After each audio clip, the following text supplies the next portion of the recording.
ये फंगीसाइड हमारा उन मित्र फंगस को भी ख़त्म कर देगा।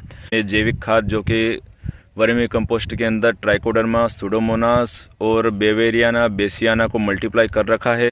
नमस्कार किसान साथियों, मैं देवलाल पाटीदार स्वागत करता हूं आपका एक और नई वीडियो में। आज हम बात करेंगे खरीफ प्याज में, जो कि हमने जो कांदियों से लगाई थी और आज ये 28 दिन की हो चुकी है। तो वीडियो शुरू करने से पहले जो भी किसान भाई मेरे चैनल पर पहली बार आए हैं वो चैनल को लाइक करें, शेयर करें, सब्सक्राइब करें और पास में लगी बेल आइकन को ज़रूर दबाएं ताकि हर आने वाली वीडियो का नोटिफिकेशन आपको जल्द से जल्द मिल सके। इस साल प्याज जो कि 2024 में भाव अच्छे खासे मिल रहे हैं किसानों का जो पिछले सालों का जो घाटा है वो पूरा हो चुका होगा। जो आने वाली फसल है, जो प्याज की लोग लगाएंगे किसान और जो अभी खरीफ की लगा चुके हैं उनको भी भाव मिलने के बराबर चांस है इस साल। तो हमने भी ये हमारी 1 एकड़ से थोड़ी सी कम है खरीफ प्याज की कांदियों द्वारा लगाई है। कांदियाँ हमारी खुद की घर की तैयार की हुई थी जो पिछले साल जनवरी में की थी हमने। ये एलोरा चाइना किंग वैरायटी है। तो आज ये 28 दिन की हो चुकी है। हमने इसे 8 और 9 अगस्त 2 दिन से मैं लगाई थी। उसके बाद 2-3 पानी अच्छे गिर गए हैं और हमने ये बेड पर लगाई है। इसमें अभी तक हमने एक भी पानी नहीं दिया है और आज हम 28 दिन में स्प्रे कर रहे हैं। इसमें ये कृषि रसायन का आता है मेटालिक्स 8% प्लस मेन्कोजेब 64% WP फॉर्मूले में आता है, जो कि हमें सेम मॉलिक्यूल देखने मिल जाएंगे आपको सिजेंटा के रेडोमिल गोल्ड में। और साथ में हमने लिया है एक टॉनिक जो कि आता है हमारा सिजेंटा का इसाबियोन, जो हमारे नर्सरी है प्याज की और प्याज में बहुत ही अच्छा काम करता है। वेजिटेटिव ग्रोथ, प्याज में हरापन बहुत जल्दी लाता है। इसका असर हमें 8 दिन में देखने को मिल जाता है। लगभग 7 से 8 दिन बाद ही इसका रिजल्ट मिलता है हमें।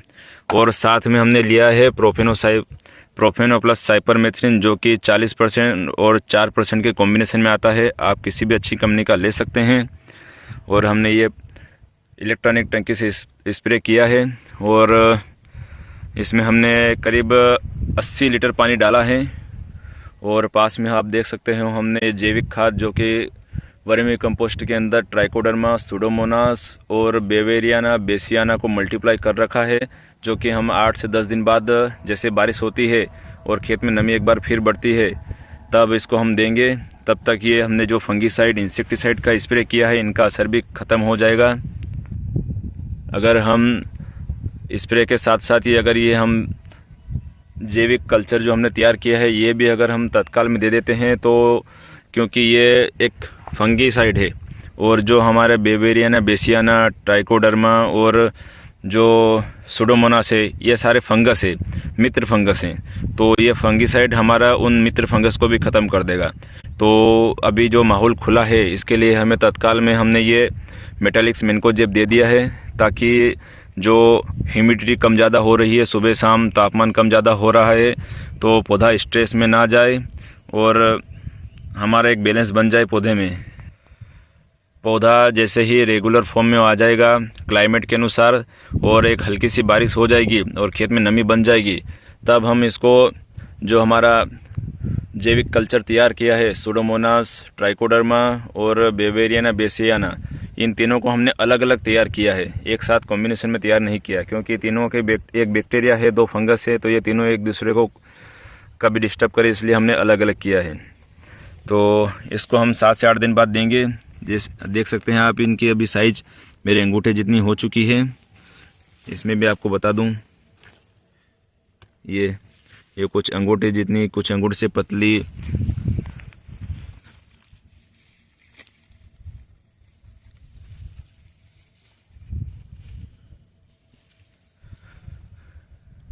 और ये 70 से 80 दिन में फसल आ जाती है। तो ये बहुत ही फास्ट ग्रोइंग फसल है, तो इसको बेसल डोज भी अच्छा चाहिए।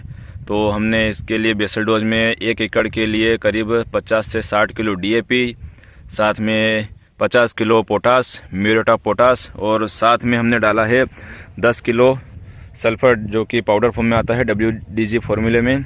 और साथ में हमने दिया है फटेरा जो कि अडामा कंपनी का आता है, जिससे जो हमारे नीचे जड़ में कीड़े लगते हैं वो ख़त्म हो जाए। और 10 दिन के बाद जब हमारी कांदियाँ उग कर बाहर आ जाती हैं तो उसके बाद हमने इसमें दिया है 8 किलो लगभग माइकोराइजा, ताकि जो हमारी जड़ों का विकास अच्छा हो प्याज का, और जड़ों में कोई पानी की वजह से कोई समस्या ना आए। अभी तक तो प्याज में बहुत ही अच्छा है प्याज हमारा। ये कुछ खरपतवार हैं तो अब माहौल खुल चुका है, तो हम अब कल या परसों इसकी निंदाई कराएंगे। पास में सोयाबीन देख सकते हैं, वो पीली पड़नी चालू हो गई है। 15 से 18 दिन में ये कटनी तैयार हो जाएगी। ये ब्लैक गोल्ड वेराइटी है। और बीच में जो आप खाली जगह देख रहे हो, ये हमारी प्याज जो कांदियाँ घट गई थी हमारे बीज, तो हम इसको मार्केट से नया लेके आए हैं और लगाया है। तो ये अपने गुजरात की जो भावनगर और महुआ की तरफ लगती है वो लाल प्याज है। इसका कलर थोड़ा कत्थई और डार्क कलर होता है, तो ये थोड़ी मार्केट में हमारे इधर थोड़ी कम बिकती है, 1-2 रुपये डाउन बिकती है। लेकिन खेत खाली पड़ा था और जो समय पे जो बीज मिल गया वो हमने लगा लिया, ताकि खेत खाली छोड़ने से अच्छा है कुछ लगा हुआ है, कुछ तो पाएंगे। और प्याज एक ऐसी फसल है कि जो आपको फर्श से अर्श पे ला सकती है, तो संघर्ष करते रहिए, कभी ना कभी सफलता मिलेगी। और खेती में हमेशा एक फॉर्मूला याद रखिए, प्रिवेंशन बेटर देन क्योर, सुरक्षा इलाज से बेहतर है। कोई भी परेशानी आने से पहले अगर आप सुरक्षा कर लेते हैं फसल में, जीवन में कभी भी, तो आप उसको अच्छे तरह से टेकल कर पाएंगे। नहीं तो ऐसा होगा कि अगर आप फसल में ही मान लीजिए, अगर आप बीमारी आने के बाद इलाज करेंगे, किसी भी स्प्रे करेंगे तो आपको स्प्रे भी ज़्यादा लगेंगे। फसल ऑलरेडी आपकी ख़राब हो चुकी होगी, 10% 15% आपका उत्पादन गिर चुका होगा, और साथ ही साथ आपका संघर्ष भी ज़्यादा बढ़ जाएगा, आपको एफर्ट भी ज़्यादा लगाना पड़ेगा। तो कोशिश करें कि एक स्मार्ट किसान बनिए। ह्यूमिडिटी कम ज़्यादा होती है और आपके खेत में नमी बढ़ती है, तब फंगस जनित बैक्टीरिया जनित रोग ज़्यादा बढ़ता है प्याज में। तो कोशिश कीजिए कि आप हल्का टेक्निकल स्प्रे कर दीजिए, लेकिन जल्दी कीजिए। जैसे माहौल खुलता है तो तत्काल में आप एक हल्का टेक्निकल, एक हल्का इंसेक्टिसाइड और एक हल्का सा टॉनिक में हमें ध्यान रखना है कि यूरिया जिसमें नाइट्रोजन हो वो वाला टॉनिक हमें बिल्कुल भी नहीं लेना है, ना ही 19-19, ना ही कैल्शियम नाइट्रेट, ना ही यूरिया। ऐसा कोई सा भी टेक्निकल हमें नहीं लेना है जिसमें नाइट्रोजन हो, क्योंकि नाइट्रोजन ही ज़्यादा जलेबी रोग का कारक बनती है। और फव्वारे द्वारा सिंचाई बिल्कुल नहीं करनी है, क्योंकि फव्वारे द्वारा सिंचाई करोगे तो ही आपको जलेबी रोग का सामना करना पड़ेगा।